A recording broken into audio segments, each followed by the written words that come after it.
Bonjour à tous et bienvenue dans ce nouvel épisode d'Animé sur commande. Je me pose souvent la question de savoir si les animés c'était mieux avant, et par avant je veux dire avant les années 2000.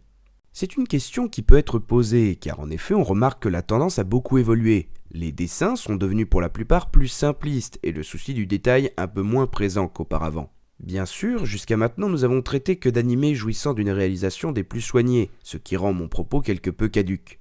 Mais pourtant, c'est une chose que j'ai remarquée et qui m'a quelque peu peiné. Mais bien entendu, je sais pertinemment que c'est un débat sans fin où chacun dispose de son propre avis, et a bien raison. Il faut prendre en compte que l'animation ou les techniques d'animation évoluent avec leur temps, et c'est pour le mieux. C'est pourquoi aujourd'hui, on va parler de la tentative de faire du neuf avec du vieux, je veux parler d'Ushio et Tora.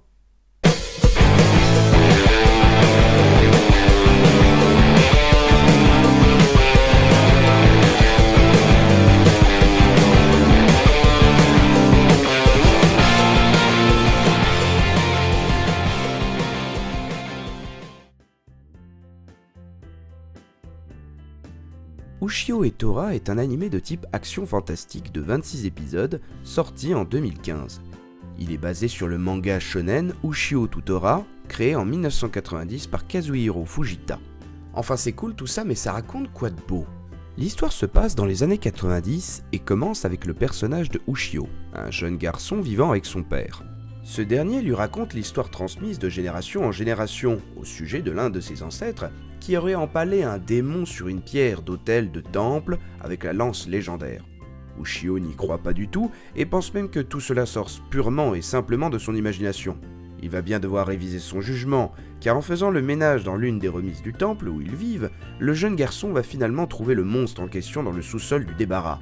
Le jeune garçon sait que le mieux à faire est de laisser le démon capturer là où il est. Malheureusement pour lui, l'ouverture de la trappe menant à l'endroit où était gardée la créature provoque un dégagement de l'ensemble des mauvaises énergies emmagasinées par le monstre durant des centaines d'années.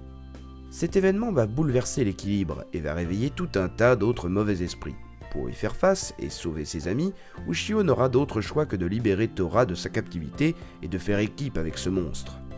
Nous allons donc suivre les pérégrinations de ce duo pas très conventionnel qui aura la tâche de remettre un peu d'ordre en bottant les fesses des esprits maléfiques.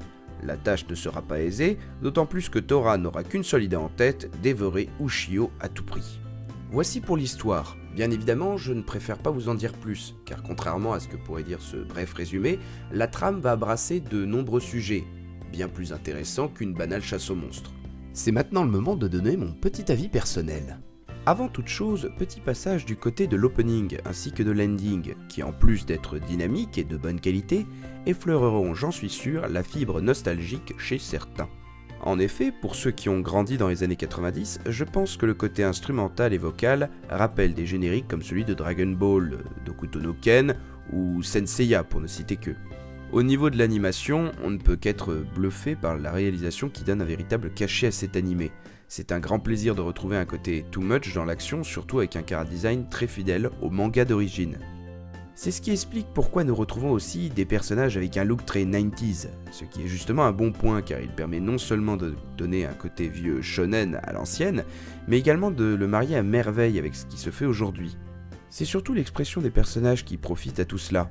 Les visages reflètent un panel très développé de réactions qui s'avère pour la plupart très bénéfique à la compréhension des événements. Un petit bémol serait sur le design de certains personnages féminins, qui fait parfois tâche, mais je chipote. L'histoire n'a, je vous l'accorde, pas la plus grande originalité, sauf bien sûr si on la replace dans le contexte de l'époque où elle a été écrite. Mais ce qui donne tout l'intérêt est bien le duo plus que déjanté que forment Ushio et Tora. Cette belle paire de bras cassés fonctionne parfaitement, et on s'y attache à ces deux lurons, quitte à se demander parfois comment ils font pour se supporter sans trop se mettre sur le pif toutes les 2 putains de secondes. Enfin, ils le font quand même. Au fur et à mesure que l'histoire va avancer, leur lien va devenir de plus en plus fort, devenant une vraie amitié plutôt qu'une coopération autrefois forcée. Les personnages vont également changer au cours de l'aventure, que ce soit par une prise de maturité ou par la connaissance du passé de chaque protagoniste intervenant dans le récit. Ushio et Tora gagnent le pari de contenter les amoureux des vieux animés, tout en s'ouvrant à un public plus jeune et habitué à nos standards actuels d'animation. Je pense être l'exemple même que cet animé peut être agréable, même pour ceux qui le trouveraient hors de son temps. De plus, si vous aimez les personnages bien écrits et les combats épiques, Allez y jeter un coup d'œil, c'est un grand cru dont vous me direz des nouvelles.